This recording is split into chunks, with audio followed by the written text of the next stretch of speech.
بسم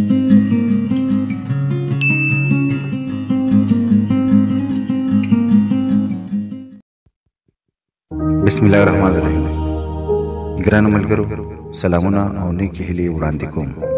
السلام علیکم ورحمت الله وبرکاته. که ممکن نو دا ویډیو پوره وګورئ، که نه ما خو خپل جذبات پوره شریک کړل. ګرانو ملګرو، د ریډیو دور چې ختم شو او ساينس د ټکنالوژي په لاره ډیش انټینا او وی سی آر طرف ته مخ وکړه، نو په هغه وخت کې هم زما سره یو مرفي ریډیو چې د هغې غږ ډېر صفا او خوږ و. په هغې کې به د ډاکټر محمد اعظم یو غزل د خیال محمد په آواز غږېدو چې د هغې ټکي او د هغې انداز او طرز به همیشه زما په دې سماعتونو کې پروت و. نو په هغه رنګ کې مې یو څو توري په خپل شکل هم یو ځای کړو او دا غزل ته احساس شو، ستاسو سره یې شریکوم. امید لرم چې ستاسو به خوښ شي.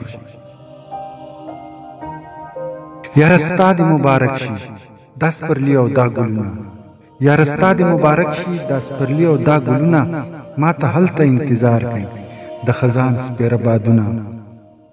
او ستا نازونه مې زړه غوڅ کړو، ستا نازونه مې زړه غوڅ کو، ستا غرور را پورې خاندي. یاره بس که ټوکې پرېږده دا وفا ده که ظلمونه. او ستا محفل دی ستا مین دی ستا ښکلا ده ستا رنګونه، ستا محفل دی ستا مین دی ستا ښکلا ده ستا رنګونه، خو زما د زړه په وینو ټوکېدلي ستا ګلونه.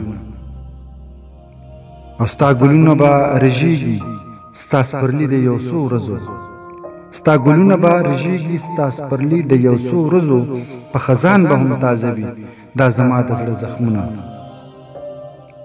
او د امید د سیند په منځ کې لکه پاڼې پاڼې ګل یم، د امید د سیند په منځ کې لکه پاڼې پاڼې ګل یم، هره اوښکه زخم زخم پاڼې پاڼې پرهرونه.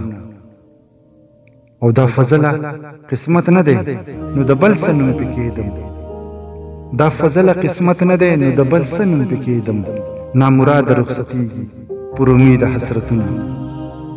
او یاره ستا دې مبارک شي دا سپرلي او دا ګلونه، ما ته هلته انتظار کوي د خزان سپېره بادونه، د خزان سپېره بادونه.